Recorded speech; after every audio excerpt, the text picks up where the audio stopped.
Ada 3 kelemahan dari argumen Prof. Mahfud ketika berdebat dengan Mas Gibran dalam debat Cawapres semalam berkaitan dengan isu carbon capture and storage atau penangkapan dan penyimpanan karbon atau yang disingkat dengan CCS.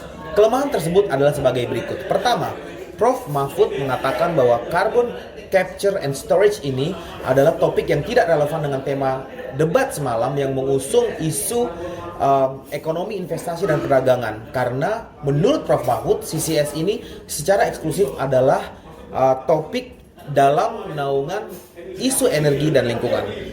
Kenyataannya adalah tidak, karena CCS ini merupakan sebuah teknologi yang berpotensi mendatangkan income atau pendapatan yang sangat besar untuk sebuah negara. Baru-baru ini, Presiden Jokowi melakukan kunjungan kerja ke Amerika Serikat dan membawa oleh-oleh investasi sebesar hampir 250 triliun dari sebuah perusahaan migas Amerika Serikat yakni ExxonMobil yang menggandeng Pertamina untuk melakukan kegiatan pembangunan fasilitas CCS atau Carbon Capture and Storage di Indonesia.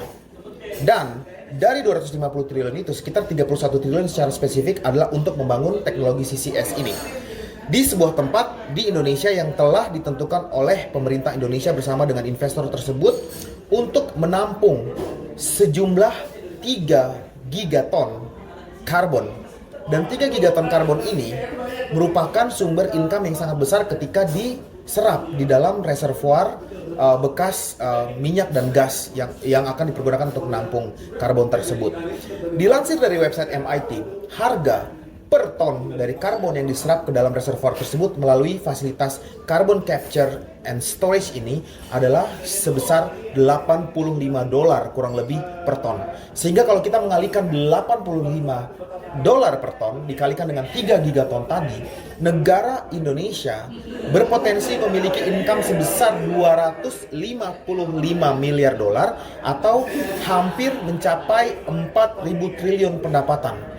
Ini adalah angka yang sangat fantastis sekali. Belum terhitung tenaga kerja yang akan diserap dengan adanya teknologi ini, atau juga belum terhitung bahwa Indonesia akan menjadi negara terdepan yang melakukan inovasi CCS dan akan mendapat penghargaan internasional. Dilansir dari website Badan Energi Nasional, International Energy Agency, bahwa Indonesia adalah satu dari hanya 6 negara saja yang secara eksklusif mengembangkan teknologi carbon capture storage. Jadi prestasi Presiden Joko Widodo membawa investasi hampir 250 triliun ke Indonesia untuk mengembangkan salah satunya adalah teknologi carbon capture storage ini menjadi sebuah prestasi yang akan diteruskan oleh calon Presiden Prabowo dan calon Wakil Presiden Mas Gibran ke depannya untuk mewujudkan Indonesia maju melalui peningkatan pendapatan yang signifikan. Bukan hanya teori semata tetapi telah terbukti. Kelemahan argumen Prof. Mahfud yang kedua adalah mengatakan bahwa harus terlebih dahulu disiapkan naskah hukumnya melalui telaah akademik.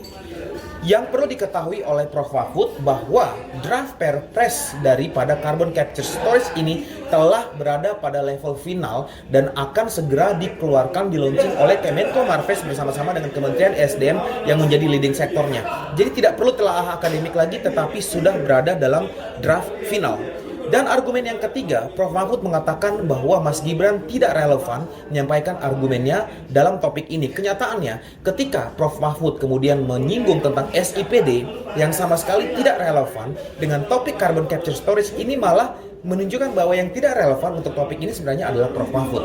Jadi, untuk secara spesifik topik carbon capture storage ini, saya ingin memberikan apresiasi kepada Mas Gibran yang telah secara telak menyampaikan argumennya dengan baik dan menghubungkannya dengan isu hilirisasi yang diusungnya sejak awal debat.